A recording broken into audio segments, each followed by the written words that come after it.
Hello and very welcome to my YouTube channel Study Era. Friends, today I'm here with the history topic World War One. I know ये topic बहुत ही vast समझकर काफ़ी लोग इसे जल्दी पढ़ने के लिए तैयार नहीं होते बट बिलीव मी आज मैं आपके साथ बहुत ही ज़्यादा क्रिस्प शॉर्ट आउट करके मैटर लाई हूँ जिसमें आपको वर्ल्ड वॉर वन बहुत ही सही से समझ में आ जाएगा. So let's start with the topic world war one.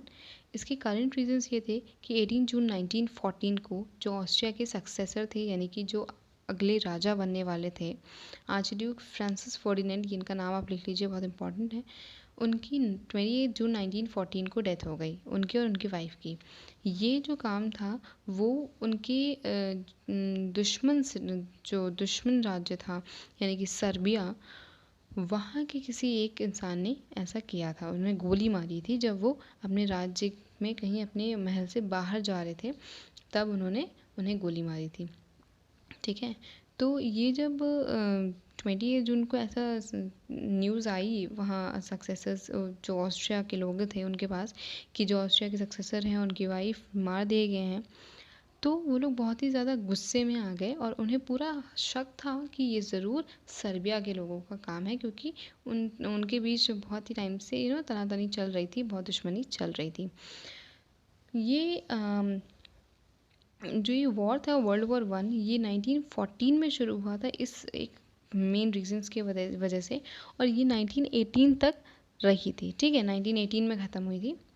इस टाइम पे क्या था कि जो British empire, German empire, Italian empire, ये तीन बहुत ही मेन पोजीशंस पे थे. पोजीशंस इन द सेंस कि सबसे बड़े साम्राज्य किसके अंडर में था. इम्पीरियलिज्म बहुत ही ज़्यादा इम्पीरियलाइज्ड था ब्रिटिश, फिर सॉरी फिर जर्मन, इटालियन. तो ये था, ये जो एक क्रोनोलॉजी है वो है कि किस पोजीशंस पे थे ये सारे. ठीक है, तो ब्रिटिश, जर्मन एंड इटालियन.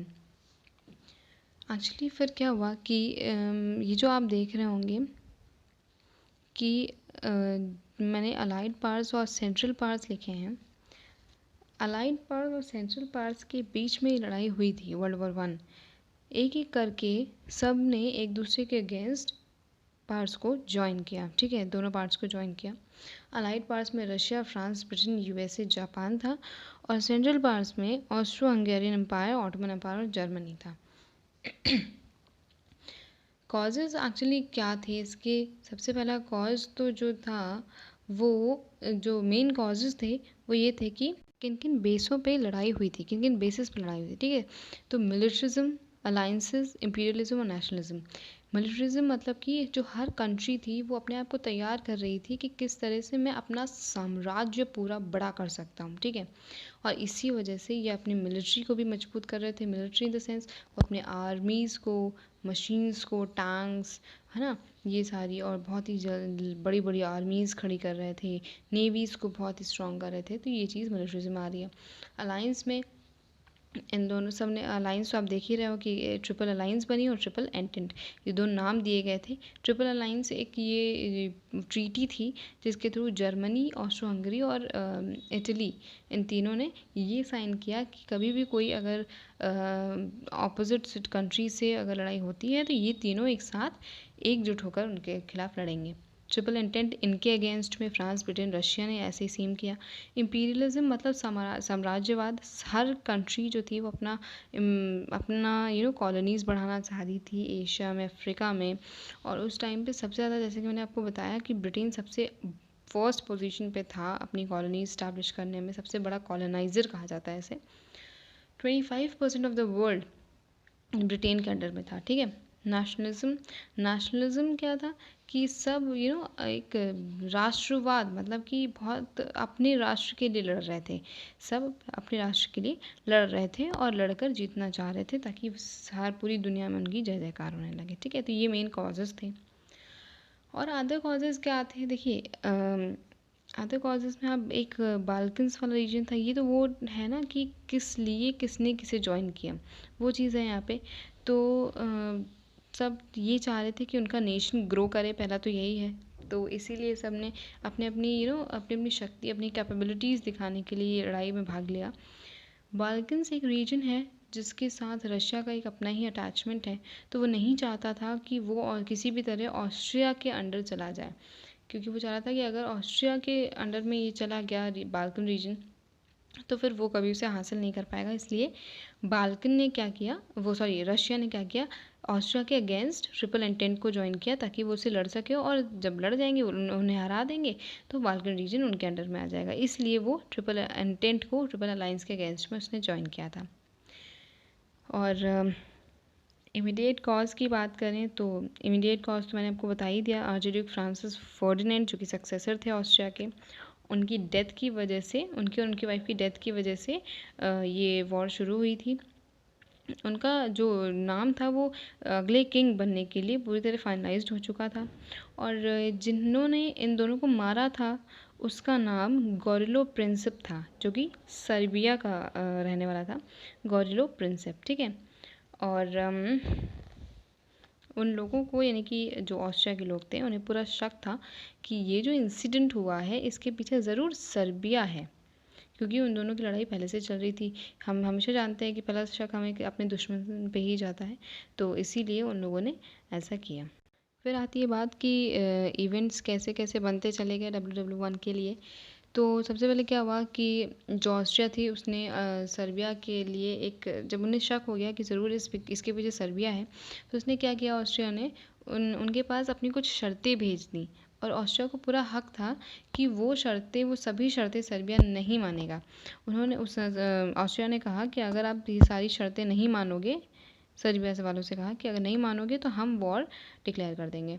और सर्बिया, उसमें कुछ ऐसी शर्तें भी थीं जो सर्बिया के बिल्कुल नहीं मान सकता था वो, ठीक है। तो वो जानता था वो नहीं मानेंगे और वॉर अपने आप हो जाएगी, तो इसलिए, और ऐसा ही हुआ भी, सर्बिया ने सारी शर्तें नहीं मानी, कुछ मानी कुछ नहीं मानी। तो ऑस्ट्रिया ने क्या किया, वॉर अल्टीमेटम भेज दिया सर्बिया को। फिर एक दूसरे अपनी अपनी अपनी अपनी तरफ अपना पार्ट मजबूत करने में लगे दोनों कंट्रीज़। सर्बिया ने रशिया को पूछा, जैसे कि मैंने आपको बताया था, रशिया ने ऑस्ट्रिया के अगेंस्ट क्यों सर्बिया को ज्वाइन किया, बाल्कन रीजन की वजह से, मेन रीजन यही था सर्बिया को ज्वाइन करने का, ठीक है। ऑस्ट्रियन हंगरी एम्पायर जो था उसने फिर जर्मनी को हेल्प के लिए पूछा, तो जर्मनी ने उन्हें ज्वाइन किया। रशिया ने फिर जर्मनी के अगेंस्ट वॉर डिक्लेयर कर दी, ठीक है। रशिया ने जर्मनी के अगेंस्ट वॉर डिक्लेयर की, फ्रांस भी जर्मनी के अगेंस्ट हो गया, ठीक है। फिर जो जर्मन फोर्सेस थी वो बेल्जियम तक, फ्रांस पे अटैक करने के लिए बेल्जियम तक चली गई, फ्रांस पे वो भी अटैक करने लगी। ब्रिटेन भी जर्मनी के अगेंस्ट हो गया। फिर लेकिन इन सबसे लड़ते लड़ते जो है जर्मनी सबसे जीत रहा था, ठीक है। और ऑटोमन एम्पायर जो था वो भी सबके अगेंस्ट जर्मनी की तरफ से लड़ रहा था। ट्रेंचेस यानी कि जो नहर बनाई जाती है ना, जिनके अंदर छुप के लड़ते हैं ताकि वो दिखे ना दुश्मन को, वो चीज़ें वो बनाई जा रही थी। ट्रेंचेस बहुत ही लंबी लंबी ट्रेंचेस बनाई जा रही थी, और ये जो ट्रेंचेस थी वो फ्रांस और जर्मनी के बीच में खोदी जा रही थी, क्योंकि इनके बीच में बहुत ज़्यादा फासला है और उनके बीच में बहुत ज़्यादा एटमॉस्फेरिक चेंजेस भी हो जाते हैं इस जगह पे, इसलिए ट्रेंचेस बनाई जा रही थी। लेकिन यहाँ पे क्योंकि वॉर 4 साल चली थी, तो 4 साल चलते चलते यहाँ पे बहुत सारे मौसम बदले, और यहाँ पे ऐसी ठंड पड़ी कि जो यहाँ के जो सोल्जर्स थे जो कि यहाँ पे लड़ रहे थे, अब क्योंकि ऐसा तो है नहीं कि लड़के वापस से अपनी जगह पे जा रहे थे, वहीं रह रहे थे, तो उन्हें ठंड का भी पूरा फेस करना पड़ा था, ठंड को भी।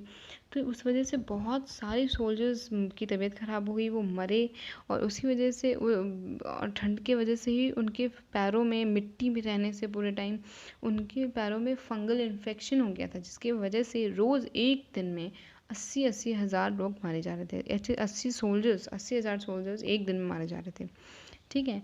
और ग्लोबल वॉर की बात करें तो जो फ्रांस और इंग्लैंड था उसने अफ्रीका में जर्मनी की जितनी भी कॉलोनीज़ थी उन सब पे अटैक किया, सबको पूरी तरह से बर्बाद कर दिया, क्योंकि वो दोनों एक तरफ थे, और पूरी तरह से, कब ये वॉर में यही होता है कि अपने अगेंस्ट वाली कंट्रीज़ को पूरी तरह से ख़राब करना है।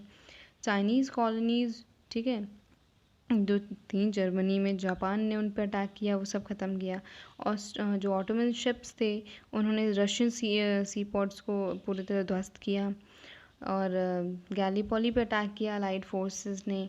जर्मन यू बोट्स ने अटैक किया अलाइड शिप्स पे, और ये जो अलाइड शिप्स पे उन्होंने जो जर्मन यू बोट, ये बहुत ही मेन बोट्स थी, बहुत ही सबसे स्पेशल बोट्स थी जर्मन्स की। और इन्हीं यू बोट्स की वजह से अटैक करते करते इन लोगों ने जो अमेरिका, वहीं सी पे जो अमेरिका की एक पैसेंजर बोट थी, उन पे, उस अमेरिका की पैसेंजर बोट पे ये जर्मन की यू बोट ने अटैक कर दिया।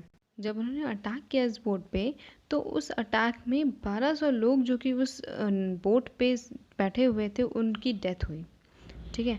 और इसी वजह से जो अमेरिकन्स थे वो बहुत ज़्यादा गुस्से में आए, और तब जाके अमेरिका ने वर्ल्ड वॉर वन में एंट्री मारी 1917 में। मैं बता दूँ, वॉर ख़त्म होने के 1 साल पहले उसने वर्ल्ड वॉर वन में एंट्री मारी। ठीक है। सिर्फ इस वजह से जर्मनी, और फिर अमेरिका जो था बहुत ही गुस्से में था, और इसलिए उसने सबके साथ मिलकर जर्मनी को हराने का सोचा, और उसने इवन एक्चुअली हरा भी दिया। रशियन रेवोल्यूशन, आप सोच रहे होंगे ये क्या बीच में आ गया, तो रशियन रेवोल्यूशन ये बीच में इसलिए टॉपिक आता है क्योंकि इसके चलते यहाँ पे जर्मनी और रशिया के बीच में एक ट्रीटी साइन हो गई थी, पीस ट्रीटी। क्या हुआ एक्चुअली, रशियन रेवोल्यूशन जो हो रहा था वो रशिया के अंदर एक सिविल वॉर हो रही थी, जिसके चलते ज़ार निकोलस सेकेंड जो कि वहाँ का रूलर था, उसे लोगों ने हटा दिया। और अक्टूबर में ये रेवोल्यूशन हुआ था, इसलिए अक्टूबर में हुआ था, इसलिए वहाँ पे ये अक्टूबर रेवोल्यूशन कहा जाता है। ठीक है। और लेनिन को ज़ार निकोलस सेकेंड की जगह पे बैठाला गया। ठीक है। तो लेनिन को उन्होंने अपना रूलर बना दिया, और फिर लेनिन ने क्या किया, उसने जर्मनी के साथ पीस ट्रीटी साइन कर ली, क्योंकि रशियंस और नहीं चाहते थे कि ये वॉर में रशिया इन्वॉल्व हो, इसलिए उसने पीस ट्रीटी साइन कर ली जर्मनी के साथ। इसने क्या किया, एक रिलीफ दे दिया जर्मनी के लोगों को, कि जर्मनी वालों को, कि हाँ ठीक है, रशिया की तरफ से तो फ्री हो गया, कि अब कोई वॉर वहाँ से नहीं होगी। 1918 में यूएसए के जो ट्रूप्स थे उन्होंने जर्मन आर्मी को हरा दिया। ठीक है। क्योंकि वो वैसे भी बहुत गुस्से में थे, उनका इतना नुकसान हो गया था, जबकि उन्होंने कुछ किया भी नहीं था, इसीलिए वो गुस्से में थे, और उन्होंने जर्मन आर्मी को हरा दिया। ठीक है। 11 नवंबर 1918 जो था, तब जाके फिर एक ट्रीटी जर्मनी ने साइन की, और ट्रीटी ऑफ वर्साइलेस के चलते इसे एक ऑफिशियल एंड कहा जाता है वर्ल्ड वॉर वन का। और इसके चलते ये 18 जून को साइन की गई थी 1919 में, 18 जून 1919 में करी गई थी, क्योंकि बहुत सारे लोग मारे जाने लगे थे, सारे नेशंस के जो लोग थे वो बहुत ज़्यादा परेशान हो गए थे। इसी वजह से ये ट्रीटी साइन की गई कि बस अब बहुत हो गया, अब इस वॉर को रोकना चाहिए। ठीक है। इसीलिए यहाँ पे हुआ है ये ट्रीटी ऑफ वर्साइलेस, बहुत ही मेन है, ज़्यादा से समझ के रहिएगा, उसे लिख लीजिएगा। और इसके सबसे ज़्यादा जो इफ़ेक्ट है वो जर्मनी पे पड़ा, क्योंकि जर्मनी को पूरी तरह से बर्बाद कर दिया गया था, हर कंट्री ने इसे पूरी तरह से बर्बाद कर दिया था। इसीलिए सबसे ज़्यादा रिपरेशन जो है वो जर्मनी को ही हुआ, और ब्रिटेन और फ्रांस ने इसकी जहाँ जहाँ भी जो भी कॉलोनीज़ थी, जितनी भी कॉलोनीज़ थी, सब ख़त्म कर दी थी। तो इसके बाद क्या हुआ, फिर जब ये वॉर ख़त्म हो गई, तो सारे जितने भी बॉर्डर्स थे, यानी कि ईस्टर्न यूरोप के जितने बॉर्डर्स थे, central Europe, African colonies, middle east, सब सारे जो बॉर्डर्स थे वो दोबारा से बनाए गए, दोबारा रीड्रॉ करे गए, तब जाके वो सॉरी ख़त्म है। सो अगर ये टॉपिक आपको समझ में आया हो तो kind like, subscribe and share that channel.